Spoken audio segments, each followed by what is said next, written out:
ابو بکر بن محمد بن عمر نے بتایا کہ ان کو عباد بن تمیم نے خبر دی، ان کو حضرت عبداللہ بن زید انصاری رضی اللہ عنہ نے بتایا کہ رسول اللہ صلی اللہ علیہ وآلہ وسلم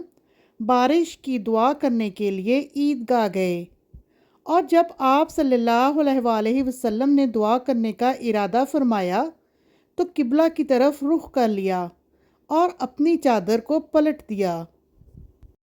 اسحاق بن عبداللہ بن ابی طلحہ نے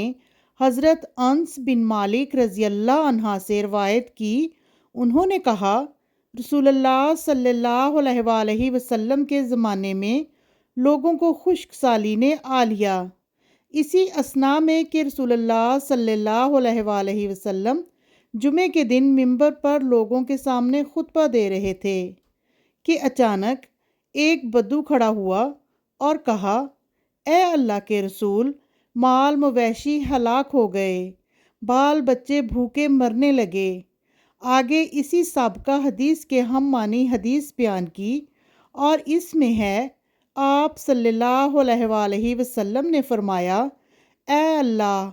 ہمارے ارد گرد برسا، ہمارے اوپر نہیں، کہا،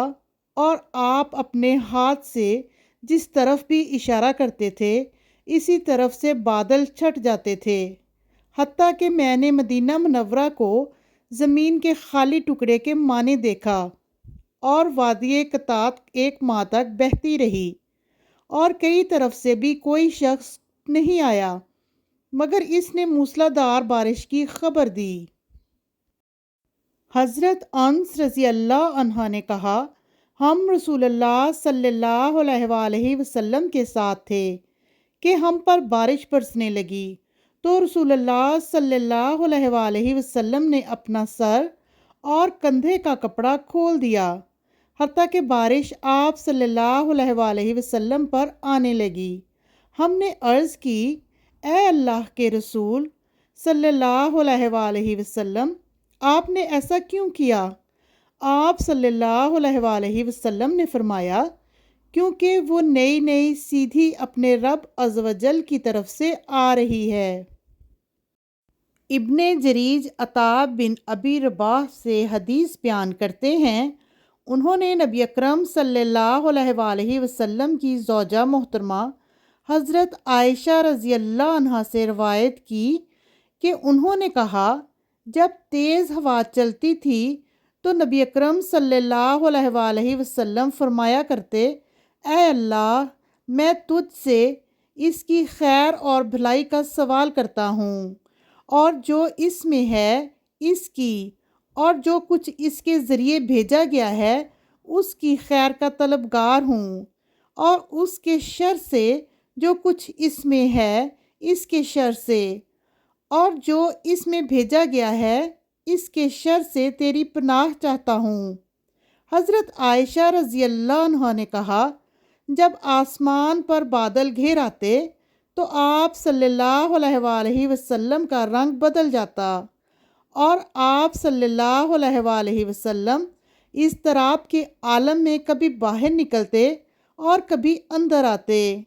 کبھی آگے بڑھتے اور کبھی پیچھے ہٹتے۔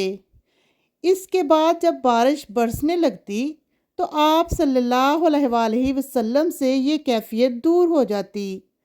مجھے اس کیفیت کا پتہ چل گیا۔ حضرت عائشہ رضی اللہ عنہ نے کہا، تو میں نے آپ صلی اللہ علیہ وآلہ وسلم سے پوچھا، آپ نے فرمایا، عائشہ ہو سکتا ہے یہ اسی طرح ہو جیسے قوم عاد نے بادلوں کو دیکھ کر کہا تھا، جب انہوں نے اس عذاب کو بادل کی طرح اپنی بستیوں کی طرف آتے دیکھا تو انہوں نے کہا، یہ بادل ہے جو ہم پر برسے گا۔ حمام بن حارث نے حضرت عدی بن حاتم رضی اللہ عنہ سے روایت کی، کہا، میں نے عرض کی، اللہ کے رسول صلی اللہ علیہ وآلہ وسلم، میں صدائے ہوئے کتوں کو چھوڑتا ہوں، وہ میرے لیے شکار کو قابو کر لیتے ہیں، اور میں اس پر اللہ کا نام بھی لیتا ہوں، یعنی بسم اللہ پڑھتا ہوں۔ آپ صلی اللہ علیہ وآلہ وسلم نے فرمایا، جب تم اپنا سدایا ہوا کتا چھوڑو اور اس پر بسم اللہ پڑھ لو تو پھر اس کو کھا لو۔ میں نے کہا خواہ وہ کتے شکار کو مار ڈالیں؟ آپ صلی اللہ علیہ وآلہ وسلم نے فرمایا خواہ وہ شکار کو مار ڈالیں، جب تک کوئی اور کتا جو ان کے ساتھ نہیں بھیجا گیا ان کے ساتھ شریک نہ ہو جائے۔ میں نے عرض کی میں شکار کو موٹی لکڑی کے نوکدار بغیر پروں کے تیر کا نشانہ بناتا ہوں